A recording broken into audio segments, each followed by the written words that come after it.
Good evening दोस्तों।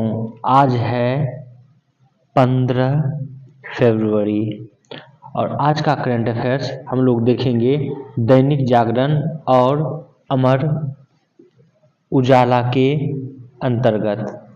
आपको यहाँ पर बता दें, आज का कुछ करंट अफेयर्स बहुत ही इम्पोर्टेंट है और कुछ करंट अफेयर्स आपको साइंस एंड टेक से संदर्भित रहेगा, तो वो भी करंट अफेयर्स पूछा जा सकता है। जो कि अभी अमेरिका में भारतीय प्रधानमंत्री और यूएस के प्रेसिडेंट के साथ जो है बैठक हुई है, उसमें कुछ साइंस एंड टेक से आपको इम्पोर्टेंट जो है फैक्ट्स निकल कर आया है, उसकी जानकारी आपको जो है ज़रूरी है। तो लास्ट तक वीडियो देखें तो आपको जो है इसके बारे में जानकारी मिलेगी और पूछा भी जा सकता है इससे संबंधित प्रश्न। आज का पहला करंट अफेयर्स हम लोग देखते हैं।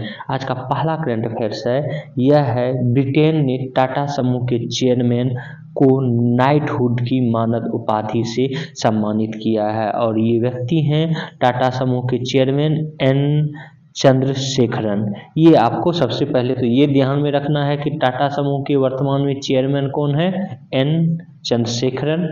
उसके बाद आगे आपको बता दें कि ब्रिटेन ने टाटा सन्स के चेयरमैन एन चंद्रशेखरन को नाइटहुड की मानद उपाधि देकर सम्मानित किया। उन्होंने यह उपाधि ब्रिटेन भारत व्यापार संबंध में उनकी सेवाओं के लिए दी है।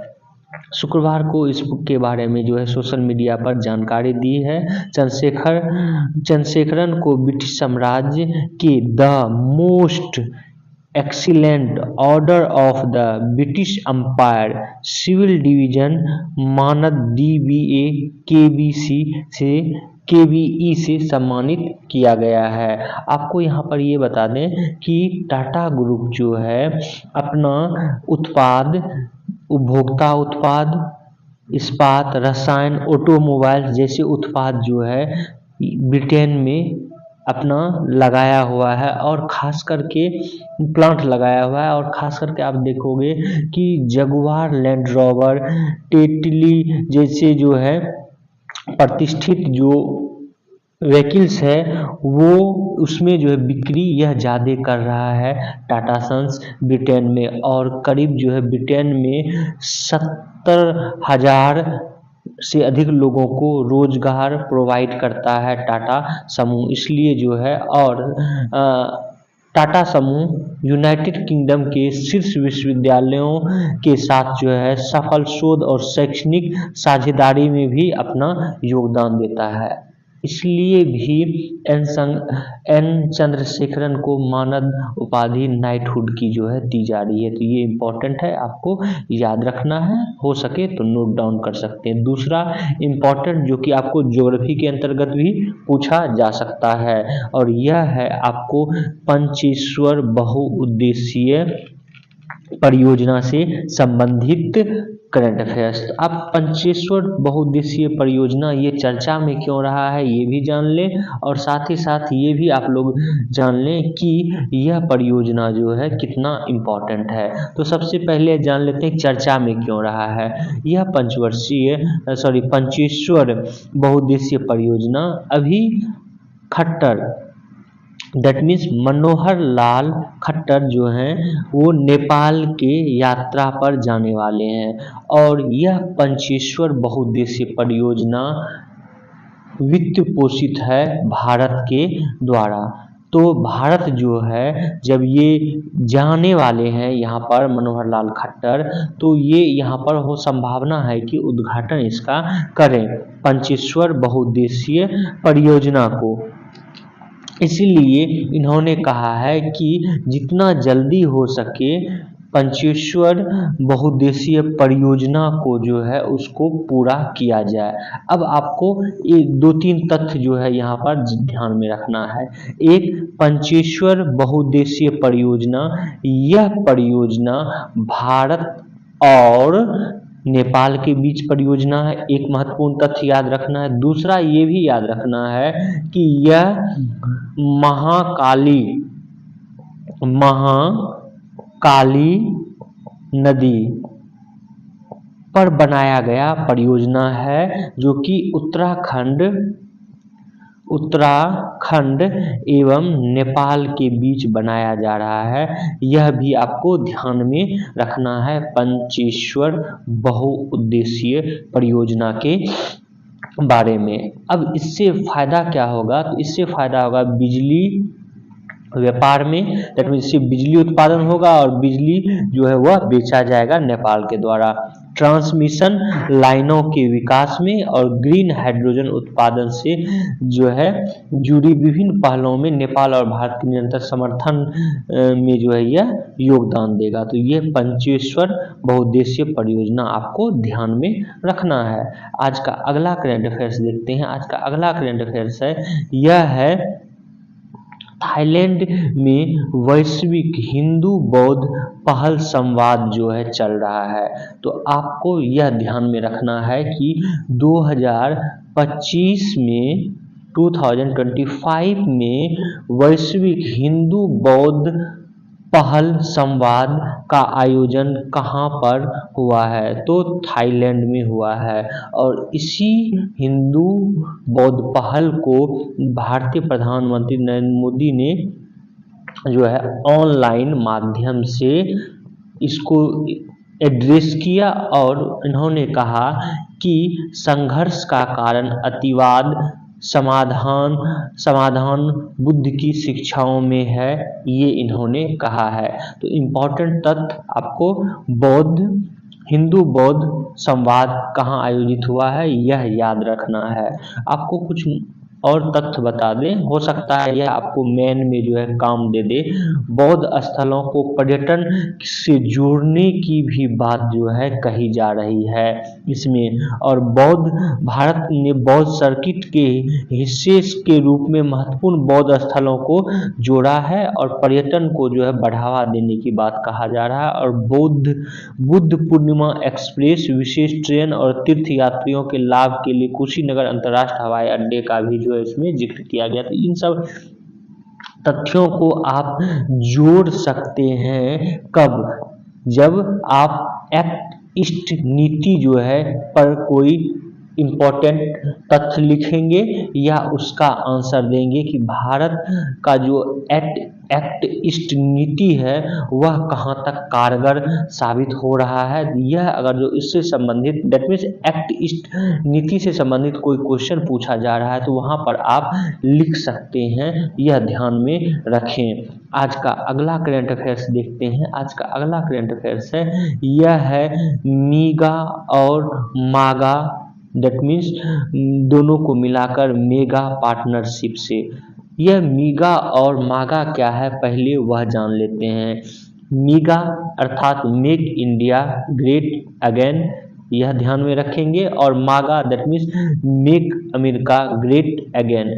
ये दोनों जो है दोनों अलग अलग देशों के राष्ट्रपति और प्रधानमंत्री का एक उद्घोष है। दैट मीन्स जो है प्रधानमंत्री भारत के कहते हैं मेक इंडिया ग्रेट अगेन, वहीं पर जो है अमेरिका के राष्ट्रपति डोनाल्ड ट्रंप कहते हैं मेक अमेरिका ग्रेट अगेन। और इन दोनों को मिलाकर एक नया टर्म जो है प्रधानमंत्री द्वारा दिया गया है मेगा पार्टनरशिप। मेगा पार्टनरशिप दोनों देश मिलकर जो है अपने अपने देश को एक समृद्धि की विशाल साझेदारी की ओर बढ़ाएगा। इसका मुख्य ध्येय यही है, यह ध्यान में रखना है। कुछ अन्य तथ्य भी यहाँ पर बता दें आपको और उसके बाद जो है जो महत्वपूर्ण तथ्य है उस पर आगे भी चर्चा करेंगे। तो यह जो है भारत और अमेरिका के बीच जो है रिश्तों में एक मजबूती लाने के लिए यह दिया गया है। और साथ ही साथ यह भी कहा गया कि भारत और अमेरिका के बीच विभिन्न मुद्दों पे जो है वह किस प्रकार आगे बढ़ेगा, इसमें भी जो है महत्वपूर्ण भूमिका निभाने की बात कही गई है। जैसे आप देखेंगे मुंबई हमले का जो है दोषी तनवीर राणा का प्रत्यारोपण के बारे में जो है बात कही गई। खालिस्तान समर्थकों के संगठन पर निर्णायक कार्रवाई पर जो है भरोसा देने की बात कही गई। वहीं पर मुंबई हमले के दोषियों पर कार्रवाई करने को लेकर पाक पर बनाया गया दबाव के बारे में, आतंकवाद के खिलाफ भारत के सहयोग और बढ़ावे का वादा किया गया है। और भारत को रक्षा क्षेत्र से जुड़ी प्रौद्योगिकी ट्रांसफ़र करने पर को आसान जो है इसकी भी बात की गई है। भारत की रक्षा कंपनियों को अमेरिकी बाज़ार में बिक्री की अनुमति देने की बात कही गई है और बांग्लादेश को लेकर अमेरिका ने कोई हस्तक्षेप करने से इनकार भी किया है। तो इन सब मुद्दों पे जो है चर्चा हुई है। तो ये सब मुद्दे हैं जो कि दोनों के तालमेल से चलेंगे, लेकिन कुछ ऐसे टेक्निकल मुद्दे हैं जैसे कि अस्त्र शस्त्र की खरीदारी। दैट मीन्स कि उसी पहल में आप देखेंगे इंडिया जो को F-35 बेचने की जो है बात कही ट्रंप ने। और आपको यह बता दें कि F-35 ये बहुत ही कम देश के पास है। एक तो F-35 यह 5वीं पीढ़ी का जो है एयरक्राफ्ट है। इसके बारे में हम आगे चर्चा करेंगे। अब आगे जो है इसमें देखते हैं, इसी का जो है अगला ये है कि रक्षा सैन्य साझेदारी में जो है कुछ महत्वपूर्ण मुद्दों पर बात हुई है। और यह महत्वपूर्ण मुद्दा क्या है? भारत 6 अतिरिक्त P-8I समुद्री निगरानी विमान अमेरिका से खरीदेगा। तो ये याद रखना है कि P-8I विमान क्या है? तो यह एक समुद्री निगरानी विमान है, यह आपको ध्यान में रखना है। उसके बाद anti tank guided missile javelin व इन्फेंट्री कॉम्बैट वाहन स्ट्राइकर को भी खरीदेगा। ये सारी जो है, ऐसा नहीं है कि ये खरीद लिया गया है, इस पर जो है समझौता हो चुका है, बस ये खरीदने के लिए जो है उत्सुक है भारत। अब इस पे जो है उसका मूल्य क्या रहेगा, किस प्रकार ट्रांसफ़र किया जाएगा, ये सब पे बात जो है अब आगे होगी। लेकिन चूंकि ये पूछ लिया जाएगा कि जैसे कि मिसाइल जेवलिन ये क्या है, तो ये एंटी टैंक गाइडेड मिसाइल है जेवलिन अमेरिका का। इन्फेंट्री कॉम्बैट वाहन स्ट्राइकर को भी खरीदेगा। उसके बाद आपको बता दें, ट्रंप बोले कि इस वर्ष भारत के लिए अरबों डॉलर सैन्य बिक्री बढ़ाएगा। अच्छा, इम्पोर्टेंट कुछ अन्य तथ्य जो कि है सेना से जो है थोड़ा सा इतर, यह है हिंद प्रशांत सागर में दोनों देशों की सेनाओं की तैनाती पर प्रतिबद्धता।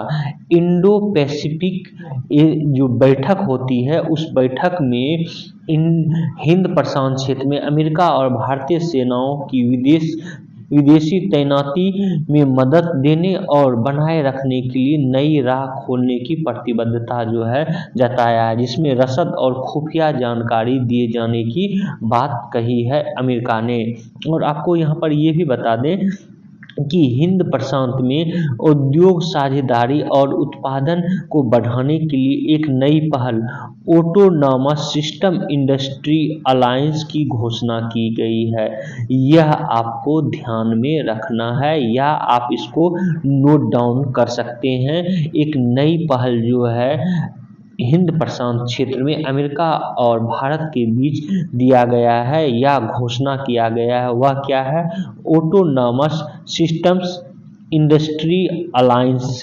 क्षेत्रीय सुरक्षा मजबूत करने के लिए अत्याधुनिक समुद्री प्रणाली और उन्नत AI सक्षम काउंटर मानव रहित हवाई प्रणाली के सह विकास और सह उत्पादन के लिए दोनों देशों की कंपनियों के बीच साझेदारी भी जो है यह भी किए जाने की बात की गई है। यहाँ पर आपको बता दें कि विभिन्न प्रशिक्षण, दैट मीन्स उन्नत प्रशिक्षण अभ्यास, इनकी भी बात हुई है। और किन किन क्षेत्रों में? वायु, भूमि, समुद्र, मिसाइल, अंतरिक्ष, साइबर स्पेस और समुद्र के नीचे, दैट मीन्स अंडर सी सैन्य सहयोग बढ़ाने पर भी बात हुई है। तो ये सारे तथ्य जो है आपको ज़्यादातर काम देगा मेन में लिखने के लिए BPSC और UPPCS में। अच्छा, आपको यहाँ पर ये भी बता दें, जैसा कि ऊपर बताएं, इस वर्ष जेवलिन जो कि क्या है, एक एंटी टैंक गाइडेड मिसाइल है और स्ट्राइकर इन्फेंट्री कॉम्बैट वाहन है कि नई खरीद और सह उत्पाद व्यवस्था को आगे बढ़ाने की योजना जो है कि घोषणा की गई, जिसके बारे में हम ऊपर भी बता चुके हैं। इसको भी याद रखना है आपको। अब आते हैं F-35 के बारे में कुछ जानकारी जो है ले लें। उससे पहले जो है आपको एक और जानकारी दे दें, वह है दोनों नेताओं ने भारत की सैन्य सूची में C-130 J Super Hercules, C-17 Globemaster 3, P-8 Poseidon विमान और CH-47F चिनूक और MH-60R सीहॉक्स और AH-64E अपाचे और हार्पून जहाज रोधी मिसाइल M-77 777 हॉवित्ज़र और MQ-9B जैसे अमेरिकी हथियार सैन्य उपकरणों को जोड़ने का स्वागत किया है। इन सब का भी आपको नाम ध्यान में रखना है। जैसे चिनूक क्या है, तो चिनूक एक हेलीकॉप्टर है। आप सुपर हरक्यूलिस, ये भी जो है एक विमान है जो जिससे कि आप माल ढुलाई कर सकते हैं। तो ये सब आपको ध्यान में रखना कि ये एक्चुअल में है क्या। तो ये जो है आपको पीटी में इससे संबंधित प्रश्न पूछे जा सकते हैं। अब जो है हम लोग आते हैं F-15 के बारे में। F-15 चूँकि यह जो है 5वीं पीढ़ी का एक विमान है, तो इसकी तकनीक के बारे में जो है हम लोग जान लेते हैं। यह साइंस टेक के अंतर्गत मेन में भी लिखने को और आपको पीटी में भी पूछा जा सकता है। जैसे कि यह कि F-15 जो है किस पीढ़ी की जो है वायुसेना का लड़ाकू विमान है, तो ये 5वीं पीढ़ी का है। ये एक इम्पोर्टेंट तथ्य।